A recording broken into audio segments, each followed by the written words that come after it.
Hello quilty friends and welcome back to my channel.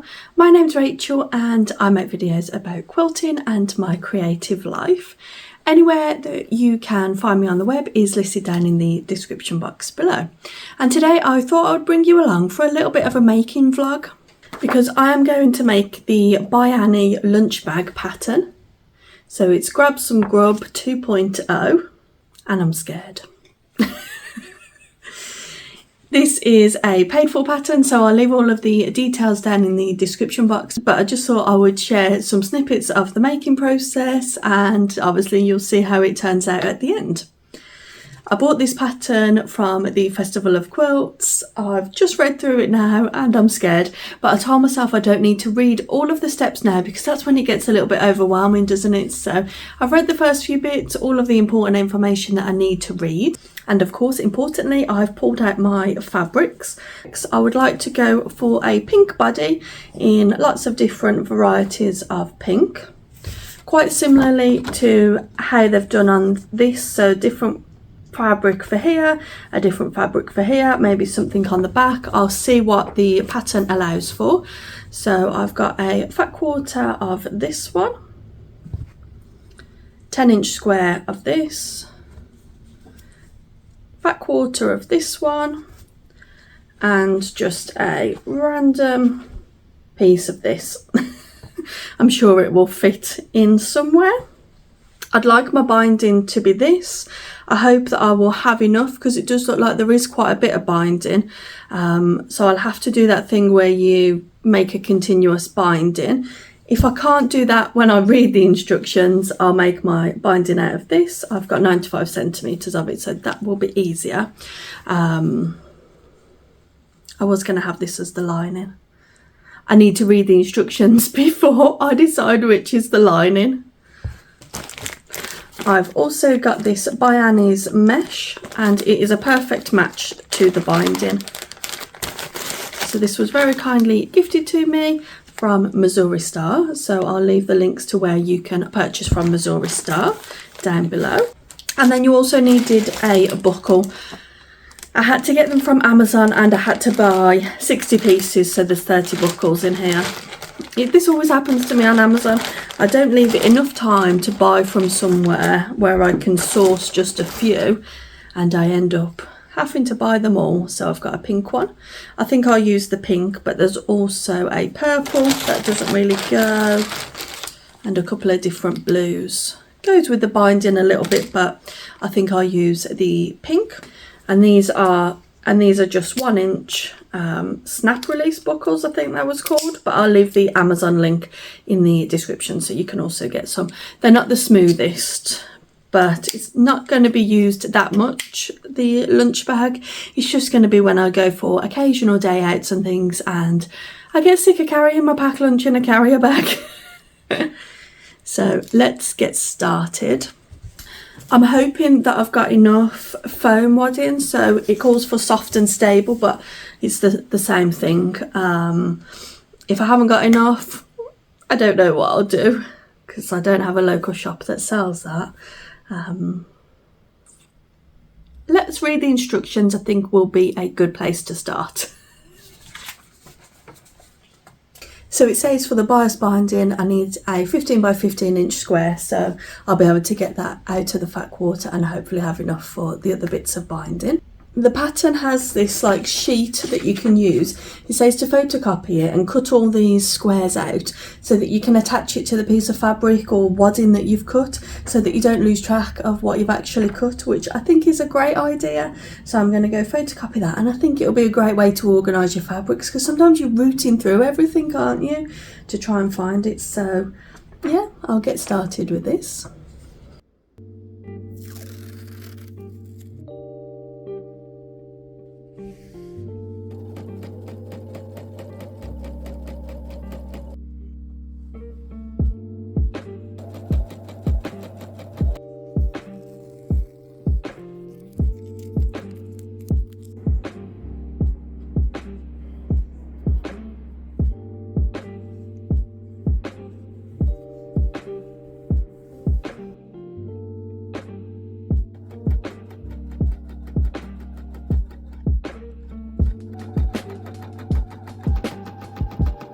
I have now quilted all of the panels, cut them to size. So these are my 2 side pieces. Look how dimensional it is with the foam stabiliser. And then this is the body of my bag. So I wanted a little bit of a contrast on the flap that comes over. And then I thought this area here would cover the bottom, but I've just preliminarily folded it up and it doesn't. It goes up the back. But then so I put that in there because I wanted it to look like the pattern. So the pattern, where am I? The pattern here has got a little bit of contrast. But now that I've looked at the construction, I think you'll add that later in the pattern when you secure the strap. So I don't think I needed to do that extra step, but I'm still happy that I've got different fabrics rather than just one throughout.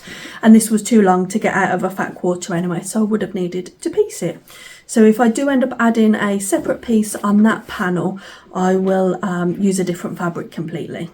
So I started just after 10:30 and it's now coming up to 2 o'clock. So I think it's time for a little bit of a lunch break, because the next step is to cut out all of the other bits. So all of the fiddly bindings, the pockets, everything else. And that takes a long time, doesn't it? So yeah, I'll stop and I'll refuel and get back to it once my mind is clear. I should say that I did have to pop out to get some more foam wadding, and I ended up going to Dunelm, which is like a homeware shop in the UK, and in store they sold this fusible foam.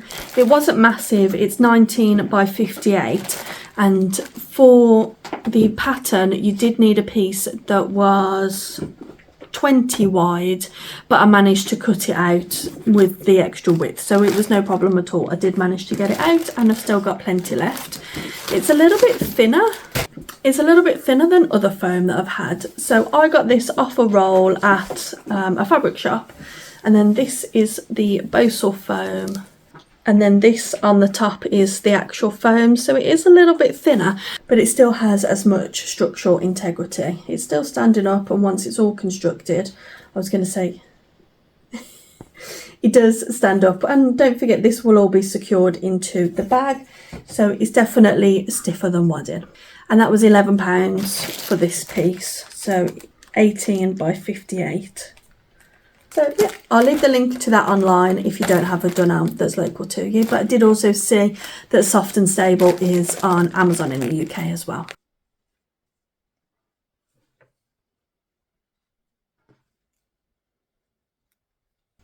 I think this has to be the most organised I've ever been with a project. I really like those labels, it's really handy, and I think I'll definitely do some version of that again, because sometimes when you make patterns you just have so many pieces, you have to keep referring back to the pattern to measure it and find out what component that's for. So this is a really good idea, and this is the design boards that I made in the video for the hometown sew along. So I can just pop this next to the machine and pull the bits out when I need to.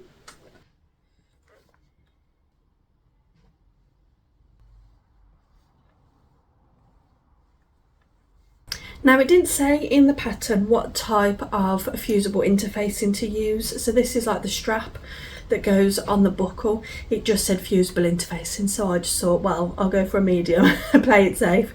Medium, I only had medium or firm anyway, so medium it was. I think now I am starting the construction, so should be excited.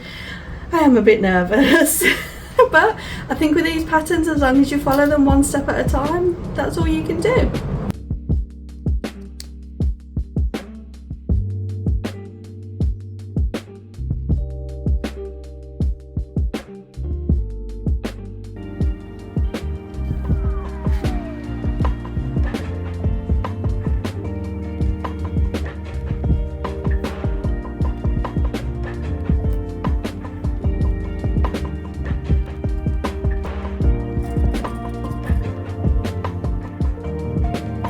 Well, I've never actually sewn with mesh before, and it's a slippery little thing. I guess it's because the clips are weighing more than the mesh or the elastic, which, might I add, what a good colour match. I already had that elastic, fold over elastic, I think it's the right thing, in my stash, so I just thought it was perfect. So I'm going to give that a sew now, but do you want to see the state of my sewing table? I don't think you do.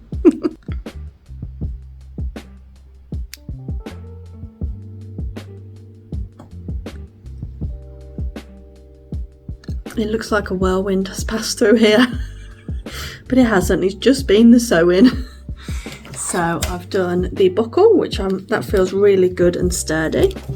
I've done the handle, so that will be the front of the handle, and now I'm just doing the inside of the pocket. And then we do the sides, we do the flap, and I think it's maybe general construction from there. Well, we've still got another 3 pages to go, so we'll see. I am feeling a little bit stressed. I think it's probably because of the state of the table. I've got so many things everywhere, but I really like that design board with all the labels on. That's a really good idea. I'm definitely going to do that with my quilts and things, labelling the blocks and the pieces. That will make life easier. Be glad to get this done when it's done, and I'll be very, very happy to use it because it's just like a childhood dream, isn't it? It is.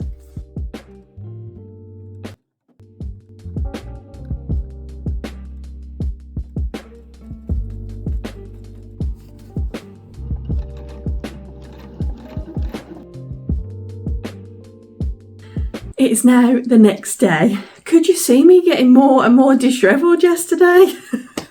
My hair and my mental state. One of those things where I always say that when the fun stops, stop. And if you're in the UK, that's like a slogan from a gambling charity. But it's so true with quilting. As soon as you stop having fun and it becomes stressful or anything, I always think it's best to stop, because we do this for fun. Not to stress ourselves out. So I should have stopped a couple of hours earlier than what I did yesterday, just because it was stressing me out a bit. But now I've got a fresh mind, a fresh attitude, and I'm ready to finish this pattern. I actually really do rate the pattern. It's a very thorough pattern. I was making some mistakes yesterday where I didn't have it positioned like the photo, and I made a few like marking mistakes. Because all through the pattern you make marks where you then attach the components. So this is how far I've got, and I'm happy I got to this point. So there we go. Lunch bag will sit like that. The handle will be there, that mark that I just shown you. And then I've just got the side panels to attach and the binding. That's all I've got. The handle, side panels and binding. It's manageable today. So I know I said in the video yesterday that I put this here because I thought that would be positioned to the bottom like on the picture, but you actually make like a faux panel to cover the handle, so that's quite clever. So I didn't need to do that yesterday because that will sit against the bottom. So that will be the bottom there, so it gives that look that there's another piece of patchwork. But then on the back, I've got a different piece. So that's what I wanted. I wanted it to look like there's lots of different fabrics in there. And I really like the fabric that I chose for the strap. And I'm very glad that I've got pink buckle rather than the black ones that I could get in singularly from the haberdashery. I think that just adds a nice touch. What I really liked with the pattern is next to every step it's got a little tick box next to it, so you can tick off as you're going along, and it really makes you feel like you're achieving something. But what I did is I did those ticks with a friction erasable pen, and I'm hoping that when I finish I'll just run the iron over the pattern because it's just on regular paper, and those should remove. I'll show you the footage at the end if I manage to get that to work, because then I can use the pattern again and still use the tick boxes again. So that's a little tip that might work. So let's get a coffee and we'll start this and hopefully get it finished today.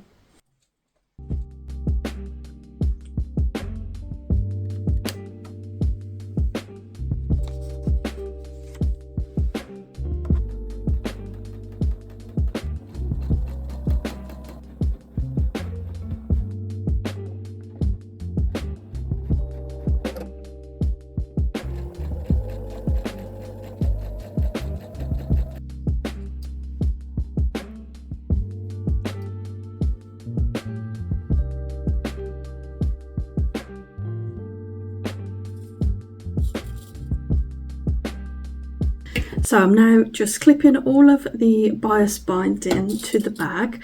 So this goes all the way around, starts here and finishes back here. It was bias binding made from the 15, was it 15 by 15 square? So it got quite a bit of bias binding out of it. And it gave you all the instructions in the pattern for cutting it and things. So what I'm going to do is, it doesn't give you too many details about attaching binding in the pattern. So what I'm going to do is just attach it on the one side and then flip to the other side and hand stitch it, because I'm not very neat at stitching in the ditch sometimes, so I don't want to ruin the whole look of the bag. And I quite like hand stitching binding, so it doesn't take too long either, does it? So nice to be on the final stretch. When I was sewing the one side of the bag, the bobbin ran out. I think I'd sewn about 2 inches, made it all round the other side. I was like, why is it hanging loose? And then I looked and the bobbin had run out, which is quite unusual because my machine usually tells me when the bobbin is low, and it hasn't done for the last 2 times. So I've given it a good clean out round the bobbin case, and hopefully that should fix it. If not, the machine will be getting a telling off. How could it let me down like that and run out of bobbin? A new day really does make all of the difference, doesn't it? Just gives you such a fresh sleep, a clear mind, and you have a lot more spring in your step. Whereas before, you're ready to throw in the towel and you don't want to finish the project. That's one thing in this pattern, the measurements are spot on. Like, they're absolutely brilliant, the measurements are. So it's like one of those where you really do have to pay attention to the measurements and be accurate with them. I will definitely do a by Annie pattern again. This has given me the confidence. When I was at the Festival of Quilts, I saw someone that had the backpack, I think it's called Straight Back At You or something like that, and it was beautiful, and I'm so glad I did not start with that pattern, because that would have been in the naughty corner. Isn't that a terrifying sight? Oh dear, the blue really does tie it all together though, doesn't it? Because I was unsure about this blue here, but it really does marry everything together now.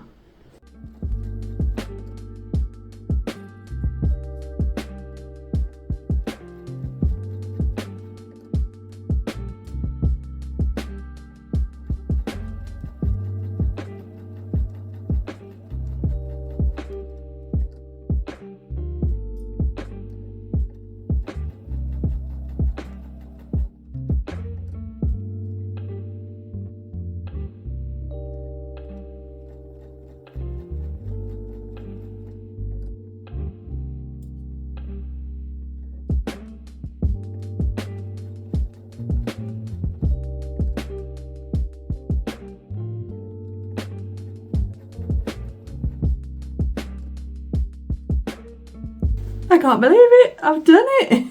Well, I've got to stitch the binding down, but let me give you a little preview. I'll fold it back. But can you believe that less than 12 months ago I was terrified of my sewing machine, and look, I've gone and made this. It's what I quite like about bag patterns, that you get sort of a quicker gratification than you do with quilts. You know, it's quite a quick make, and it's really satisfying to make it and then use it. So there we go, that's a little bit of an idea of how it's going to look. That's folded there, but I think once I start using it, it will just soften down and just fold as normal. So I'm going to hand stitch the binding. It's still got the 2 raw edges here. I don't quite understand what it means by the instructions, but I'm just going to cut this off and conceal the raw edges inside when I hand stitch it down, because I find it a little bit easier to manipulate then. Look at that. I'm going to sit down and do the hand stitching, then we'll come back. I'll erase all of the marks that are on the bag, and we'll have a look at removing the pen marks from the pattern as well, see if that works. No one else end up looking like this when they've done any type of sewing. They've just got bits all over my dress. Let's have a go at removing these. I've got, oh, it works. I put that there so you can't, I put that there so you can't see the instructions, but look at that. What a hack that is.